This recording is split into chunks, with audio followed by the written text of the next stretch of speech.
What if I told you the way most of us practice is actually locking in our problems and our challenges, not solving them? More time with a bad habit doesn't make it smaller, it makes it permanent and harder to unlock. And today I want to talk about why practice isn't enough and what actually creates a lasting change in your sound. Have you ever practiced the same passage for weeks, the same riff, the same lick, the same sequence of notes, and it just sounds the same? Maybe you have a hitch in the exact same spot, or it never really speeds up the way you want it to. It doesn't sink into the groove, or it just can't get the tone to stay consistent when you're crossing strings. When you practice alone, you almost get it, but the moment you join with your band or your chamber group, or somebody walks in the room, even a pet, it sounds different, or it even falls apart. Wouldn't it be life-changing if you knew exactly what kind of practice would change your body and your sound permanently?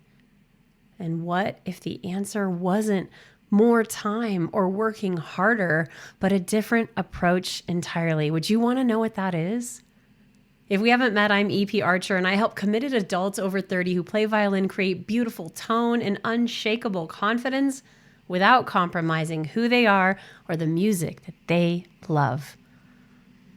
Of course, we've heard the saying, practice makes perfect, and we also know the correction, perfect practice makes perfect, because practice makes permanent. We heard about that in episode 30, and you can revisit it if you want to deepen it. The truth is, we don't practice perfectly. We practice what we already do, and we hardwire it into our neural pathways, making it very close to permanent. Rolland and Feldenkrais methods both talk about connection. They're movement science. They talk about action and vibration and resonance. And they also address this really cool point that you may not have heard even if you've had violin lessons. Skill is acquired through awareness of sensation, not repetition alone. And that's why sometimes when you're practicing your instrument, you can do something a bunch of times and all of a sudden it goes wonky. It doesn't feel right. And you just did it 10 times and the 11th time it sounds funky, or something changes with your hands. Your body learns best when you give it new movement information, not when you repeat old movement patterns faster or louder. So if you look at the research on the Feldenkrais method, we have somatic training to improve performance and reducing injury and helping bodies that maybe are aging a bit or have a challenge of their own. And the way that we do that is we cultivate sensitivity to body sensation. Adults who have already played for years have built patterns in our bodies, and those patterns are louder than the notes. The Alexander technique research also talks about this, and it's informed practice that produces movements and improvements by technique, action, and reduction in tension.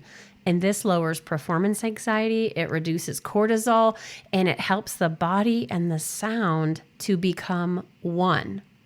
I recently had a new student, over 60, played violin a lot, hadn't had many lessons, had a few lessons, right? But technique was not all the way there. But they had been practicing like hours a week, more than 30 minutes a day, and really trying to improve and really committed to going to the next level.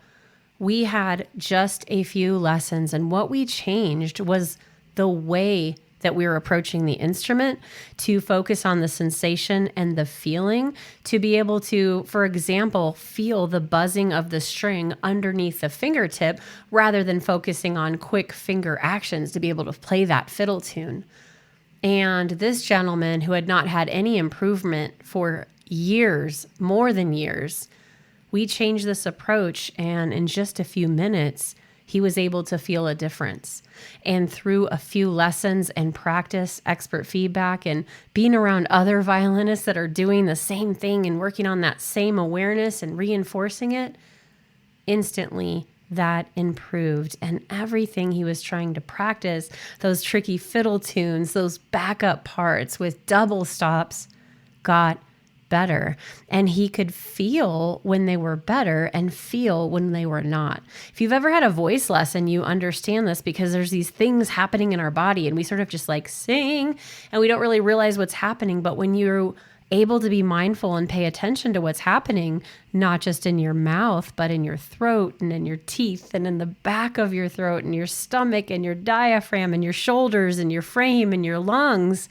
Wow. All of a sudden, you know what to not just listen for, but what to feel for. And this is super common in sports, right? We know what a good golf swing is supposed to feel like.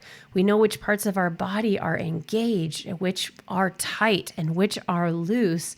And if you've done any kind of training on any sport, even if it's just a buddy helping you go ahead and try to step up to the plate and swing a softball bat, then you know what I'm talking about. But so often in music, we don't isolate this physical motion, the connection of brain and body to the sound that we hear.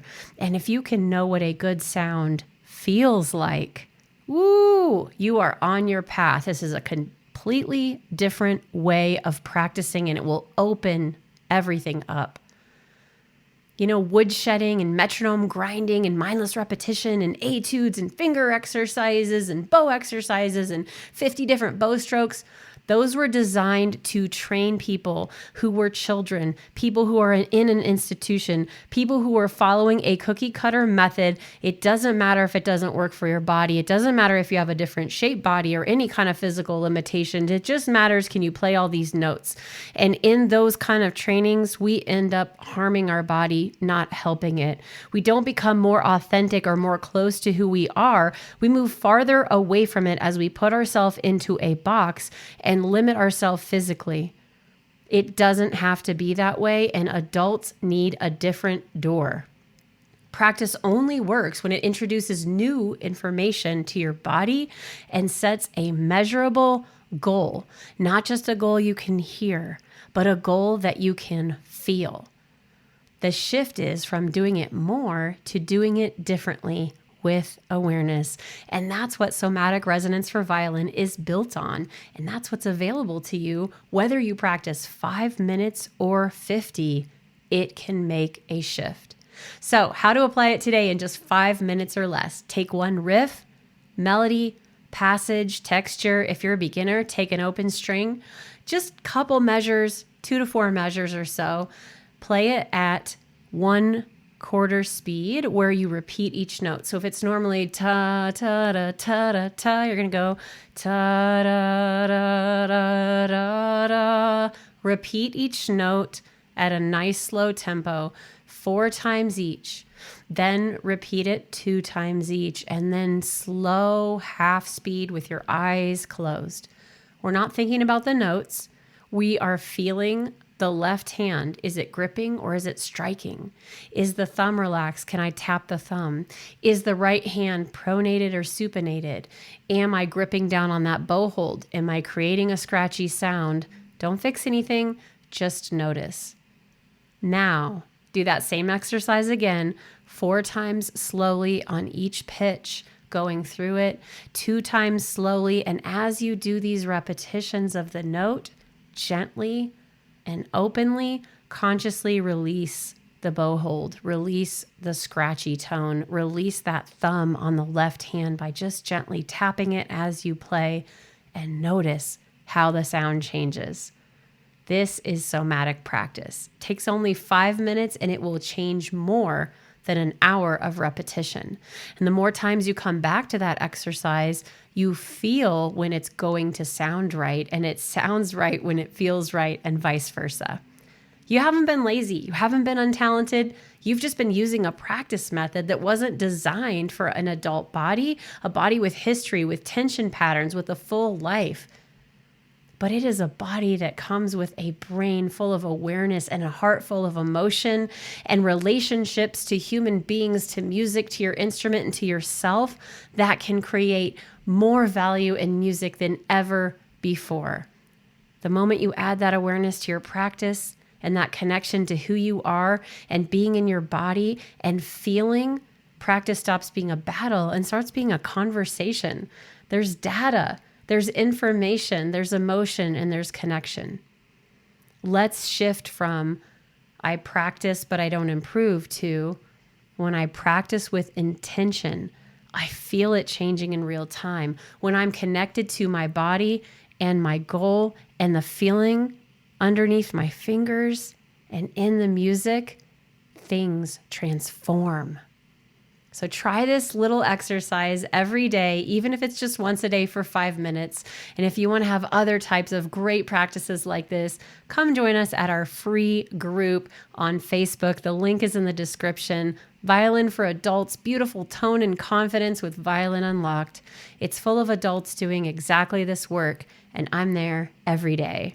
I'll see you there. Come say hi, and your best music is on the other side.